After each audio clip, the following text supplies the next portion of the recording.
मुख्यमंत्री सुखविंदर सिंह सुक्खू ने आज शिमला जिला के राजकीय वरिष्ठ माध्यमिक विद्यालय नेरवा के विद्यार्थियों के साथ संवाद किया। इस विद्यालय को हाल ही में सीबीएसई पाठ्यक्रम के अंतर्गत लाया गया है। इस अवसर पर मुख्यमंत्री ने कहा कि वे यहां विद्यार्थियों के साथ संवाद करने आए हैं। राज्य सरकार ने 150 से अधिक विद्यालयों में सीबीएसई पाठ्यक्रम शुरू किया है। उन्होंने कहा कि विद्यार्थियों के साथ संवाद करने से उन्हें उनकी समस्याओं को समझने और शिक्षा व्यवस्था में सुधार लाने का अवसर मिलता है। मुख्यमंत्री ने कहा कि विद्यालय के सीबीएसई संस्थान बनने के बाद नेरवा स्कूल में विद्यार्थियों की संख्या में उल्लेखनीय वृद्धि हुई है। इसीलिए राज्य सरकार ने विद्यालय को 2 शिफ्टों में संचालित करने की अनुमति दी है। उन्होंने कहा कि नेरवा में 5 करोड़ रुपए की लागत से नया स्कूल भवन निर्मित किया जाएगा। इसका निर्माण कार्य 2 वर्षों के भीतर पूरा किया जाएगा। राज्य सरकार शिक्षा क्षेत्र के सुदृढ़ीकरण की दिशा में निरंतर कार्य कर रही है और जिसके सकारात्मक परिणाम सामने आ रहे हैं। संवाद के दौरान विद्यार्थियों ने स्कूल से संबंधित मामलों के साथ साथ अन्य विषयों पर भी प्रश्न पूछे। 11वीं की छात्रा सारा नेगी ने मुख्यमंत्री से पूछा कि लोग उन्हें योद्धा क्यों कहते हैं। इस प्रश्न के जवाब में मुख्यमंत्री ने कहा कि वे भी एक साधारण परिवार से आते हैं और उन्होंने जीवन पर्याप्त संघर्ष किया है। जीवन में चुनौतियों का सामना करना पड़ता है और किसी कार्य में असफलता भी मिलती है, लेकिन जो व्यक्ति बार बार असफल होने के बावजूद निरंतर कड़ी मेहनत करना जारी रखता है वह अपने लक्ष्य को प्राप्त करता है और सच्चा विजेता बनकर उभरता है। उन्होंने विद्यार्थियों को असफलताओं से निराश न होने की सलाह दी। 12वीं कक्षा की छात्रा जैसिका ने राज्य के लिए उनके सबसे बड़े लक्ष्य के बारे में सवाल का जवाब देते हुए मुख्यमंत्री ने कहा कि हिमाचल प्रदेश को आत्मनिर्भर बनाना उनकी सर्वोच्च प्राथमिकता है। उन्होंने कहा कि राज्य अपने अधिकारों के लिए संघर्ष कर रहा है और ग्रामीण क्षेत्रों में भी सीबीएसई स्कूल खोले जा रहे हैं ताकि गाँव के बच्चों को भी गुणवत्तापूर्ण शिक्षा मिल सके। छात्रा अनुष्का ने आईटी विद्यार्थियों के लिए व्यावसायिक पाठ्यक्रमों की तर्ज पर ऑन दी जॉब ट्रेनिंग की व्यवस्था करने का अनुरोध किया। मुख्यमंत्री ने कहा कि इस सुझाव पर विचार किया जाएगा। 10वीं कक्षा के छात्र विहीन चौहान ने पूछा कि विधायक बनने के लिए कोई परीक्षा क्यों नहीं होती। इसके जवाब पर मुख्यमंत्री ने कहा कि शिक्षक विद्यार्थियों की परीक्षाओं के लिए तैयार करते हैं, लेकिन विधायक बनने की परीक्षा के लिए कोई तैयारी नहीं करवाता। उन्होंने कहा कि परीक्षा हर 5 वर्ष में होती है और जनता चुनाव लड़ने वाले उम्मीदवार का भाग्य तय करती है। जब नागरिक अपने मताधिकार का सही उपयोग करते हैं तभी सही नेतृत्व उभर कर आता है। मुख्यमंत्री के समक्ष अपनी बात रखते हुए छात्र वैभव ने कहा कि वह भी एक दिन अवश्य चुनाव लड़ेगा। 12वीं कक्षा की छात्रा नेहा ने पूछा कि गांव में पढ़ने वाले बच्चों को शहरों के समान अत्याधुनिक शिक्षा कैसे मिल सकती है। मुख्यमंत्री ने कहा कि सीबीएसई स्कूल खोलना इस दिशा में उठाया गया पहला कदम है। उन्होंने कहा कि राज्य सरकार ग्रामीण क्षेत्रों में शिक्षकों की नियुक्ति कर रही है और शैक्षणिक अधोसंरचना को मजबूत कर रही है। मोबाइल फोन के उपयोग के संबंध में मुख्यमंत्री ने विद्यार्थियों से सवाल पूछा कि क्या कोई छात्र स्कूल में मोबाइल फोन लेकर आता है। सभी विद्यार्थियों ने नहीं में उत्तर दिया, जिससे पूरे पंडाल में हंसी का माहौल बन गया। 11वीं कक्षा के छात्र वैभव ने कस्बों में ट्रैफिक जाम की समस्या उठाते हुए कहा कि जाम के कारण विद्यार्थियों को कठिनाइयों का सामना करना पड़ता है। मुख्यमंत्री ने आश्वासन दिया कि एक बाईपास सड़क का निर्माण किया जाएगा। छात्रा अदिति सूद ने सुझाव दिया कि स्कूलों में विदेशी भाषाएं भी पढ़ाई जानी चाहिए। मुख्यमंत्री ने कहा कि राज्य सरकार 12वीं के बाद विदेशी भाषाएं सीखने के अवसर उपलब्ध करवाने के प्रयास कर रही है। उन्होंने कहा कि सरकार युवाओं को विदेशों में रोजगार प्राप्त करने में भी सहायता कर रही है, लेकिन विदेशी भाषाओं का ज्ञान न होने के कारण कई युवाओं को कठिनाइयों का सामना करना पड़ता है। इसलिए विदेशी भाषा की शिक्षा शुरू करने के प्रयास किए जा रहे हैं। कुछ विद्यार्थियों ने स्कूलों की स्वच्छता का मुद्दा भी उठाया। मुख्यमंत्री ने कहा कि स्कूलों में बेहतर शौचालय सुविधाएं विकसित की जा रही है। यदि कोई शिकायत हो तो विद्यार्थी प्रधानाचार्य से भी संपर्क कर सकते हैं। मुख्यमंत्री ने स्कूल के बच्चों के साथ दोपहर का भोजन भी किया। इससे पहले मुख्यमंत्री ने विद्यालय का निरीक्षण किया और विद्यार्थियों के साथ बातचीत की। सीबीएसई प्रणाली में शामिल होने के बाद नेरवा स्कूल में विद्यार्थियों की संख्या में उल्लेखनीय वृद्धि हुई है। पिछले वर्ष विद्यालय में 959 विद्यार्थी थे, जबकि वर्तमान शैक्षणिक सत्र में 341 विद्यार्थियों की वृद्धि के साथ कुल विद्यार्थियों की संख्या 1300 पहुंच गई है। इस अवसर पर कांग्रेस के नेता रजनीश किमटा, विनोद चिंटा, एचपीएमसी के उपाध्यक्ष सुरेंद्र शर्मा, राज्य खाद्य आयोग के अध्यक्ष एसपी कटियाल, शिक्षा सचिव राकेश कंवर, स्टाफ के सदस्य व अन्य गणमान्य व्यक्ति भी उपस्थित रहे। एक सवाल मैं पूछूं बच्चों से और फट से हाथ खड़ा करना है। पक्की बात है। मोबाइल किन बच्चों के पास है? देखो सच बोलना है। घर में है वो, यहां नहीं बोल रहा, घर में। मोबाइल किन बच्चों के पास घर में है? और छोटे बच्चों के पास किसी के पास मोबाइल नहीं है? मम्मी के पास मोबाइल है? सारे हाथ खड़ा करो, बताओ जी। माता जी की सबके पास मोबाइल है। मम्मी से कौन कौन छोटे बच्चे मोबाइल लेते हैं? हाथ खड़ा करो फटाफट। कितने घंटे देखते हैं? सोने से 2 घंटे पहले कोई बच्चा मोबाइल नहीं देखेगा, ठीक है? अगर मम्मी काम कर रही होगी तो वो मोबाइल देगी तो बोलना मम्मी नहीं देखना, बोलोगे? सर मेरा आपसे क्वेश्चन है कि जैसा कि आप देख सकते हैं आर्मी के लिए और डॉक्टर के लिए, इंजीनियर के लिए, किस भी फील्ड में हम देख ले तो हर फील्ड में हमें जो है एग्जाम देना पड़ता है। तो मैं चाहता हूं सर कि मैं ये जानना चाहता हूं कि जो एमएलए होते हैं, हमारे इलेक्शन होते हैं, जो ये इसमें एग्जाम क्यों नहीं होते?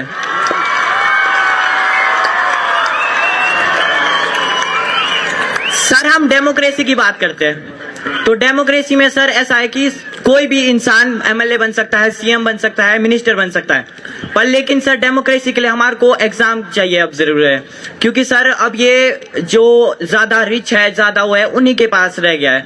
तो मैं चाहता हूं कि एग्जाम हो ताकि सब लोग आगे बढ़कर एमएलए बन सके, सीएम बन सके, मिनिस्टर बन सके। बेटा, जो एमएलए का एग्जाम है वो सबसे मुश्किल है। 10th का एग्जाम तो किताब पढ़ के टॉप कर सकते हैं, ग्रेजुएशन का एग्जाम भी टॉप कर सकते हैं, टीचर पढ़ाने वाला मिल जाता है। एमएलए के लिए कोई पढ़ाने वाला नहीं मिलता, वो जनता पढ़ाती है उसको।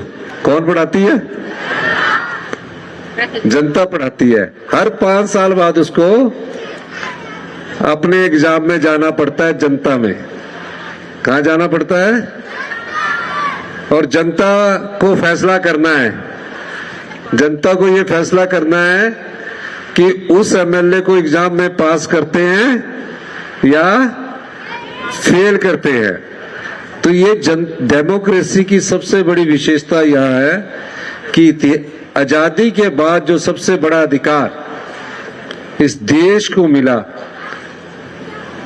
जो पंडित नेहरू जी और डॉक्टर भीमराव अंबेडकर की सोच के अनुसार वोट देने का अधिकार मिला। क्या मिला? इससे पहले कभी भी हिंदुस्तान के लोगों को वोट देने का अधिकार नहीं था। तो वोट देने का अधिकार जब सही इस्तेमाल करोगे तो आप एमएलए को चुनाव जिता सकते हैं और चुनाव हरा सकते हैं। वही एग्जाम होता है उसका डेमोक्रेसी में। एक बात और बताऊं बेटा, नॉलेज बुक से नहीं आती, नॉलेज अनुभव से आती है।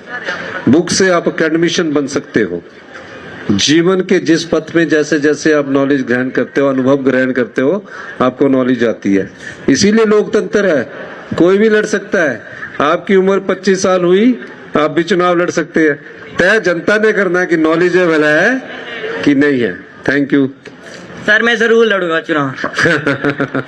सर MDM 8 तक क्यों होता है, 9 to +2 क्यों नहीं होता है? आपने बहुत अच्छा सवाल किया। Thank you sir. क्योंकि 8 तक को मिलता है, 8 तक का एक्सपेंडिचर के बारे में सरकार को सेक्रेटरी साहब ने बता दिया। बीच में बोला कि प्रदेश सरकार और केंद्र की सरकार कर सकती है। तो मैंने आपका सवाल करने के पीछे आपकी सोच को ढूंढा, और जरूरी नहीं है कि हम अभी इस पर विचार भी करेंगे, गौर भी करेंगे, और विषय आगे भविष्य में कैसे आगे बढ़ना है उस पर गौर करने के बाद स्टेज वाइज हम इसको आने वाले समय में शुरू कर सकते हैं। सर मेरा आपसे क्वेश्चन है कि लोग आपको फाइटर बोलते हैं, तो आपके सामने जितनी भी चुनौतियां आती है आप उनका सामना कैसे करते हैं? मैं भी आप जैसे परिवार से उठकर संघर्ष की राह पर चला। सरकारी स्कूल में पढ़ते हैं, सरकारी स्कूल में पढ़ते हैं ना। Yes sir. फिर जब चुनौतियां आती है तो उसका सामना आपको खुद करना पड़ता है। किसको करना पड़ता है? जो आपके सामने चुनौती आती है उसका सामना खुद करना पड़ता है। चुनौती में जब सामना करते हो तो कई बार हार मिलती है। Yes sir. हार के साथ जीना पड़ता है, और जब हार के साथ जीते हो, जीना पड़ता है। Yes sir. तो जीने के लिए लड़ना पड़ता है। और लड़कर जीतना पड़ता है। ठीक है ना बेटा? यस तो सर। जब आप साइंस स्टूडेंट्स हो, आर्ट्स स्टूडेंट्स हो? आर्ट्स स्टूडेंट्स, जब आप कोई पेपर दोगे या कोई कंपटीशन करोगे, आईएएस बनना चाहोगे, कई बार हार मिल जाती है कि नहीं होगा, लेकिन उसके बाद आप बोलोगे नहीं, अब मैंने इससे आगे सबक सीखना है। और जब आप सबक सीखोगे तो कड़ी मेहनत करोगे, कड़ी मेहनत करने के बाद आप उस संघर्ष में लड़ोगे और जब बन जाओगे तो आप जीत जाओगे। यही जीवन का संघर्ष है और इसमें हमेशा आत्मविश्वास और डेडिकेशन होना बहुत जरूरी है। हमारी छुट्टी 5:30 बजे होती है सर, तो 5:30 बजे के बाद कोई बस नहीं जाती है। अभी सर बड़े दिन है, लेकिन सितंबर अक्टूबर के बाद अंधेरा जल्दी हो जाता है और बहुत से बच्चे हैं जिनका घर दूर है, पैदल जाना पड़ता है, लेकिन सर कोई बस ही नहीं होती है। आपके डबल शिफ्ट में यहाँ क्लासेस लग रही है, आपके लिए हम बस का इंतजाम करेंगे, इसके टाइम टेबल में परिवर्तन करेंगे। Sir, what is your biggest goal for the future of Himachal Pradesh? Biggest Goal for the biggest goal for the future of the Himachal Pradesh. Self reliant बेटा, the state should be self reliant. इसीलिए हम education में व्यवस्था परिवर्तन कर रहे हैं, health sector में व्यवस्था परिवर्तन कर रहे हैं और जो स्टेट्स के राइट्स है उसकी लड़ाई लड़ रहे हैं। जब हम सेल्फ रिलायंट होंगे तो ये जो बेटी ने क्वेश्चन किया मिड डे मील का, उससे अच्छा भी और हमको पैसा मिलेगा और हम अपने पैसे का सदुपयोग कर सकेंगे।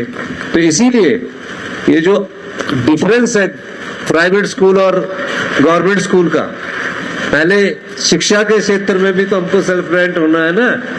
बच्चों को ये ना लगे कि शिमला में ही पढ़ाई अच्छी होती है और नेरवा स्कूल में पढ़ाई अच्छी नहीं होती, वहाँ सीबीएसई है या गवर्नमेंट स्कूल है, तो यहाँ भी अब सीबीएसई हो गया। आप उन बच्चों को भी भविष्य में चुनौती देंगे तो आपका स्कूल भी कॉन्फिडेंट हो गया और सेल्फ रिलायंट हो गया। तो state should be self reliant. जितने भी स्कूल में वोकेशनल सब्जेक्ट्स है जैसे हेल्थ केयर, एग्रीकल्चर, तो जितने भी बच्चे वो सब्जेक्ट्स पढ़ते हैं उन्हें ऑन जॉब ट्रेनिंग पे ले जाया जाता है। पर जो आईटी स्टूडेंट्स है सर, हम महीने की 110 फीस देते हैं, पर हमें कभी ओजीटी या ऐसा कोई हमारे लिए प्रोविजन नहीं है। तो मैं चाहती हूँ सभी आईटी स्टूडेंट्स के बिहाफ पे कि हमारे लिए ऑन जॉब ट्रेनिंग का कोई प्रोविजन हो। ये आपने बात रखी बेटा, कल भी मेरे जिस स्कूल में मैं पढ़ा हूँ उसमें ध्यान में आई है। इस पर आगे गौर करेंगे कि कैसे हम इसको कर सकते हैं। सर आई बिलीव सर, मुझे लगता है कि यहाँ पे लैंग्वेज क्लासेस भी होनी चाहिए। नेशनल लैंग्वेजेस के साथ जो बच्चे इंटरनेशनल लैंग्वेजेस जैसे कि इटालियन, जापानीज, स्पेनिश, फ्रेंच सीखना चाहते हैं उसकी क्लासेस भी लगनी चाहिए। मुझे बड़ी खुशी हो रही है कि आज हमारे बच्चे जो है स्कूल में पढ़ने वाले, वो फॉरेन लैंग्वेज की बात सीखने की भी बात कर रहे हैं। बेटा जब स्कूल से बाहर जाओगे तो हमारी सरकार का विचार है कि इंटरनेशनल लैंग्वेज को भी हम स्टार्ट करने जा रहे हैं, क्योंकि हमने अभी ओवरसीज डिपार्टमेंट बनाया है पहली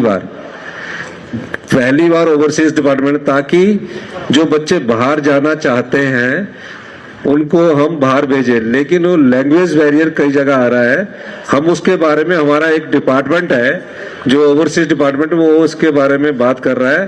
+2 के बाद हम इस दिशा में अभी आगे बढ़ने की ओर कदम बढ़ा रहे हैं। सर जी मेरा क्वेश्चन ये है कि जो हमारे प्राइमरी के टॉयलेट्स है सर जी वो बहुत गंदे होते हैं। प्राइमरी के सर जी वो जो वॉशरूम है वो बहुत गंदे होते हैं।